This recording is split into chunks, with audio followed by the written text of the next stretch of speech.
Da janela de manhã vejo o sol tocar sua mão. Entre contas e memórias, sua voz em oração.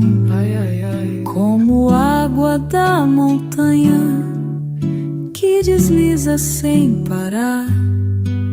Suas preces me ensinaram o caminho pra rezar. As rosas do seu terço brilham na manhã. Oi, guardando seus segredos, toda sua fé.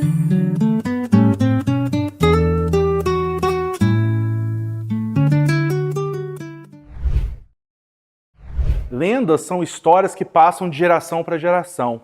O ser humano, ao longo da sua história, ele sempre se baseou, parte da sua cultura, em passar histórias extraordinárias, com personagens extraordinários, fazendo coisas místicas ou não, ou heróicas, a partir do tempo, para as próximas gerações. Então, as lendas são basicamente coisas extraordinárias e momentos extraordinários. Elas ajudam também nós a contar a história de certa localidade, de certa cidade, de certo município, de certa civilização. E elas são importantíssimas para a cultura popular, para o folclore de um local. Porque elas, de certa forma, ao estudar as lendas, você entende mais como que a sociedade da época vivia e pensava. Então elas são importantes fontes históricas para se entender qualquer contexto histórico. E elas estão presentes nas mais variadas civilizações e povos. As lendas urbanas sempre fizeram parte da vida de um povo, das diferentes cidades, das diferentes regiões. No caso, a gente precisa se posicionar dentro dessas lendas, pensando que num passado, aí há meio século, nós não tínhamos o acesso nem mesmo à televisão. Então, o grande acesso de comunicação era algo que vinha de boca a boca. E essas lendas nasceram de pais para filhos, de avós para netos. E elas faziam parte de um imaginário popular muito interessante. Porque nesse tempo, quando não havia mesmo os meios de comunicação, quando muito um rádio, nós temos a certeza de que era delicioso sentar aos pés dos pais, dos avós, para escutar histórias. E essas histórias, essas lendas, traziam sentimentos que deixavam as crianças apreensivas. E os adultos um prazer muito grande de contar. As lendas e mitos, elas dizem respeito à cultura que o povo transmite de geração a geração. Elas dizem respeito também a como nós nos portamos, como nossos antepassados viviam e percebiam o mundo à sua volta. São importantes fontes históricas, são importantes meios para se entender como que a sociedade se enxergava e enxergava o mundo ao seu redor.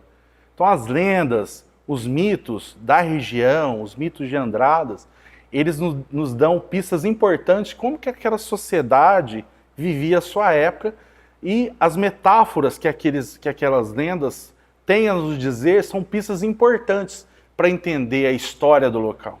E geralmente essas lendas urbanas, elas vinham também no sentido de formar, de dizer que de repente, por exemplo, não convinha fazer determinadas coisas porque correria perigo.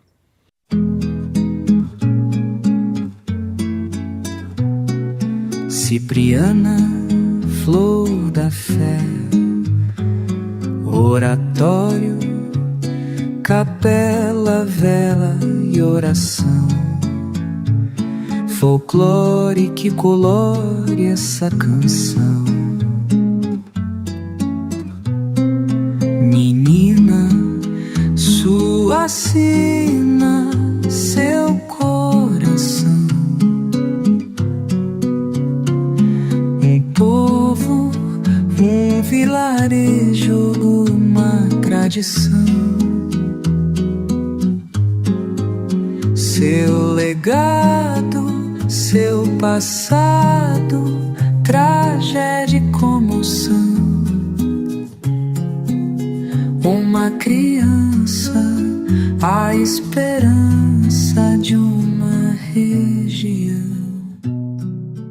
A sociedade andradense é uma sociedade que possui uma multiculturalidade grande, né? Você aqui tem a presença dos povos portugueses, italianos, os migrantes de outras nações, os brasileiros que já habitavam aqui. Então, todo esse caldeirão cultural, juntamente com os povos africanos, que faz também emergir lendas, mitos.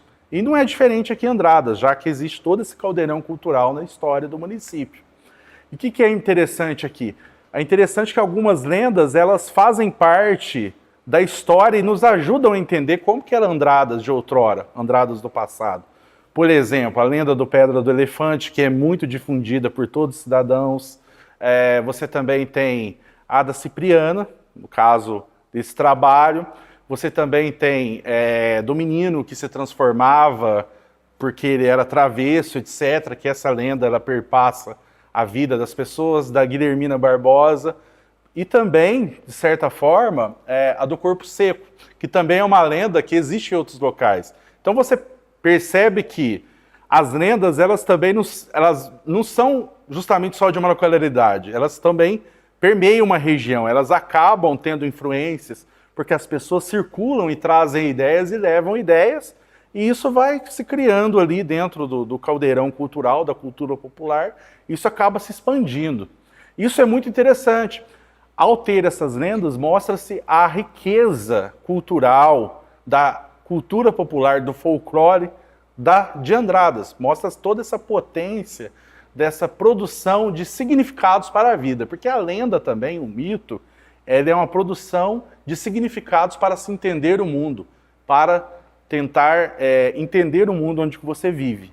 De certa forma, metáforas para sair da dureza da vida material. Mais ou menos as lendas são assim.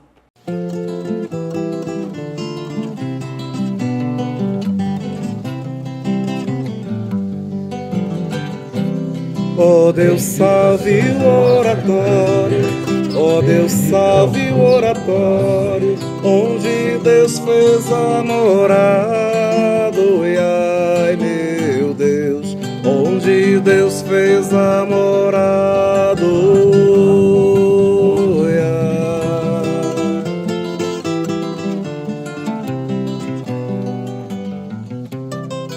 A fé, a religiosidade tem um impacto marcante no povo do sul de Minas, sobretudo aqui em Andradas, influenciado pela religiosidade, pela cultura, pela fé dos italianos que vieram para cá, como também dos africanos.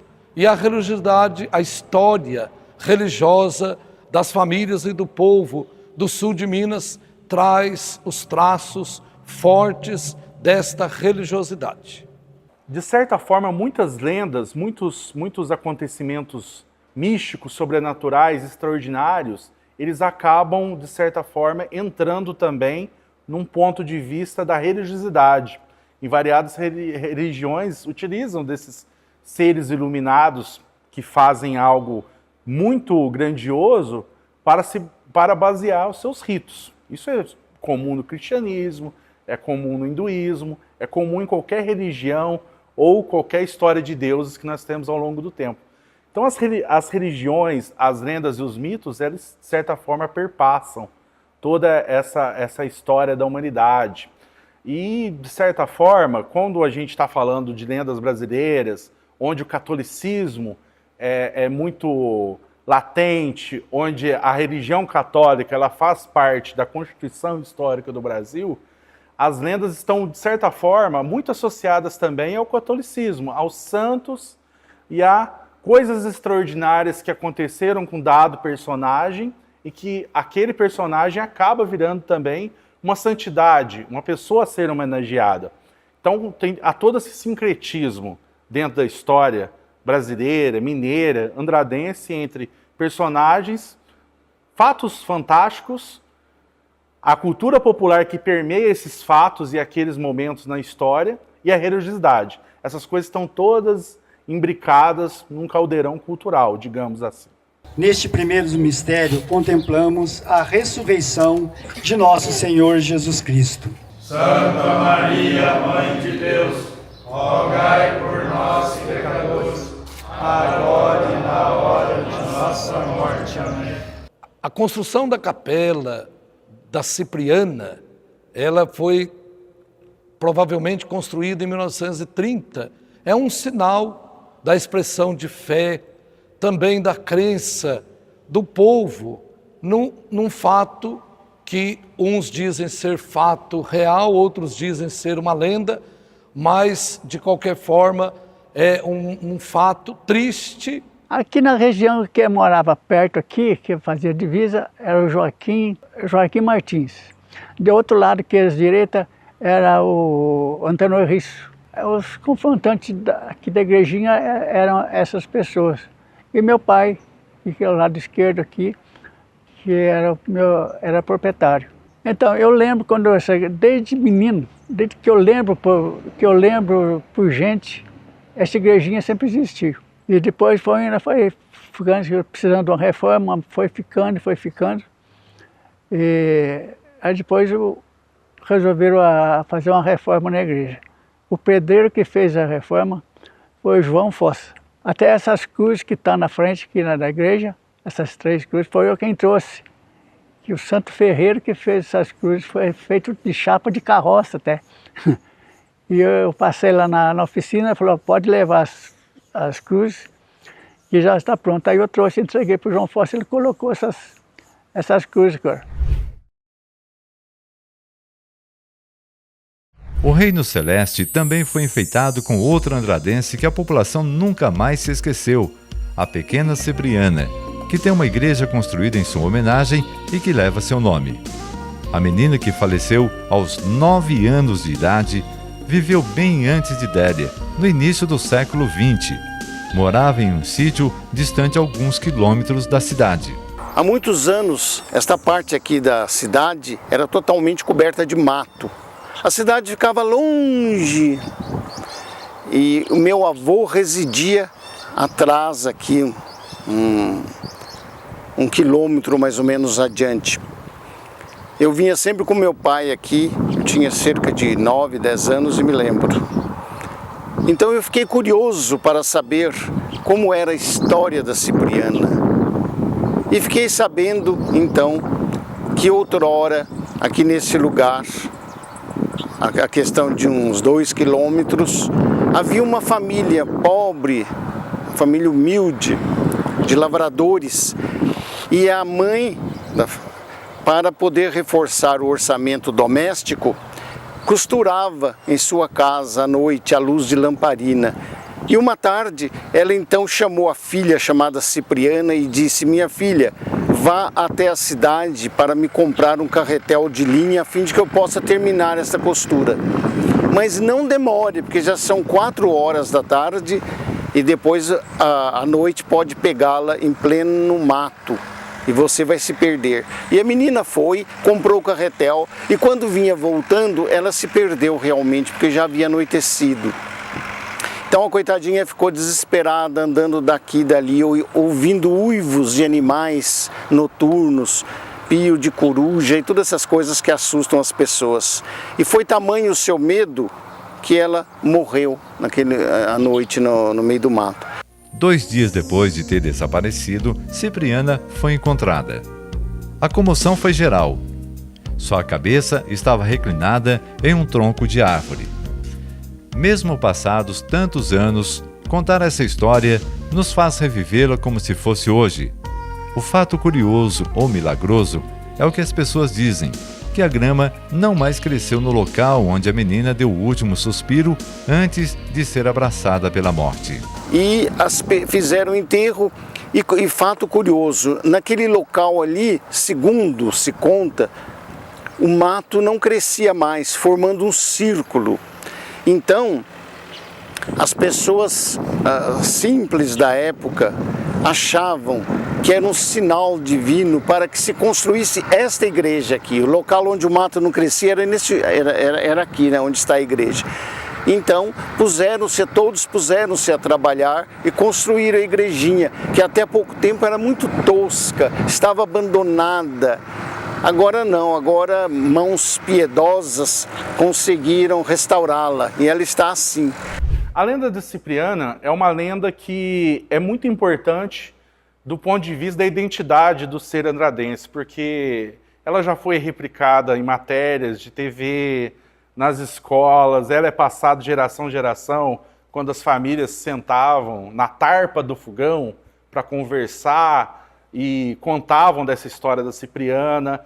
Existe uma capela importantíssima para se manter a memória de Cipriana e a memória da religiosidade ligada a Cipriana.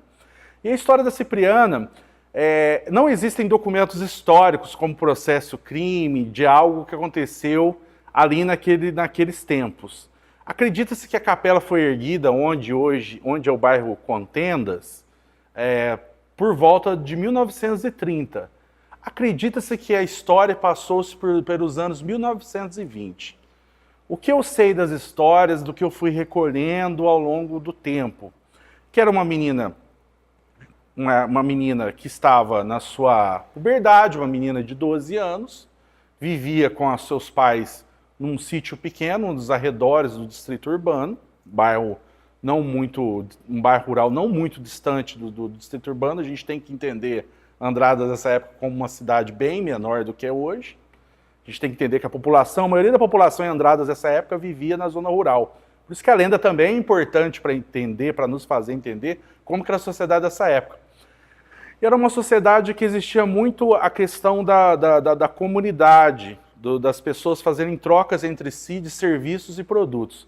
Um certo dia, a mãe de Cipriana diz para ela: vá à sua madrinha e busque um novelo de linha para mim, que eu preciso terminar de fazer uma costura.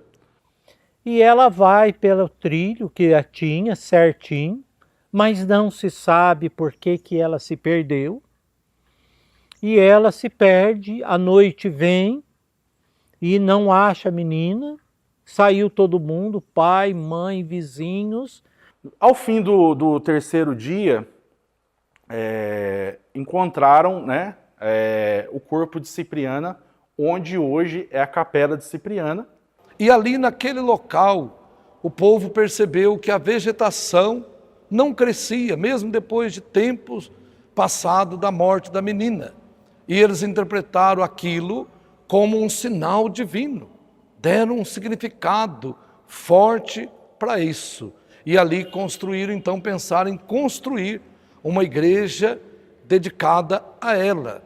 E essa igreja está num local bonito da cidade, que avista toda a cidade, praticamente as montanhas do estado de Minas, como também do estado de São Paulo. Acredita-se que ela faleceu devido a uma grande chuva que ocorreu no dia que ela foi buscar um novelo para sua mãe, um novelo de linha, e ela deve ter sofrido ou outra coisa. Pois bem, essa capela surgiu e a devoção a Cipriana, preces, pedidos de orações, de intervenções, foram crescendo com o tempo. Porque o que acontece na história humana, na história da religiosidade, do cristianismo? Quando uma pessoa ela sofre uma morte abrupta, uma morte traumática, ela tende a virar uma santidade, ela tende a adquirir aspectos de milagreiro, de milagreira. Ainda mais quando a criança, o adolescente, ele perde a vida no esplendor ali da sua juventude. Então isso acaba gerando isso. E essa história foi passada de geração a geração. Os avós, os bisavós passavam para os avós, que passavam para os pais, que agora passam para os filhos. E é muito interessante, em pleno século XXI, aqui em Andradas, era da internet, da conectividade, essa lenda ainda perpassa entre os moradores, nas mais variadas faixas etárias. Então resolveram edificar essa igreja em homenagem a esta menina e certamente em homenagem a esta família. De um fato triste, comovente, fizeram também despertar ali um local de oração, de fé e de devoção a Nossa Senhora Aparecida, como é dedicada esta igreja. O meu nome é Cipriana Alves Borgeois. Então, esse nome, que não é comum, né, aqui na região, acho que só não conheço outra. Meu avô, quando ele chegou em Andradas, no começo do século, né, ele morava perto desse lugar onde tem a capela de Cipriana. E na época, o povo ali pediam graça para a menininha, né, para fazer o milagre quando tinha alguma pessoa doente na família. E como meu pai tinha um problema de saúde, tinha depressão na época que a minha mãe ficou grávida, aí meu pai logo ficou internado e meu avô pediu para a menininha na capela, né, que fizesse um milagre para o meu pai ficar bom, né, e que ele fez então a promessa de pôr o nome Cipriana se fosse mulher. E aí herdei esse nome. Desde pequena meu avô contava a história, né, pra gente, e eu não conheci como lenda, ele contava uma história como se fosse verdadeira mesmo, e até eu acho, deve ser verdadeira, ou então não teria a igreja ali, a capelinha, né? Então, nós percebemos que através das lendas urbanas, elas além de mexer com os costumes de uma época, os pais orientarem filhos através das gerações, despertam também a religiosidade. Porque tudo aquilo que entra no campo do mistério, a gente se aproxima da religião. E automaticamente a construção dessa igreja, que hoje é mantida, que hoje existe, é uma pequena igreja, mas que acaba misturando a tradição oral, a religiosidade e suscitando na vida aquilo que é a transitoriedade, aquilo que é a transcendência.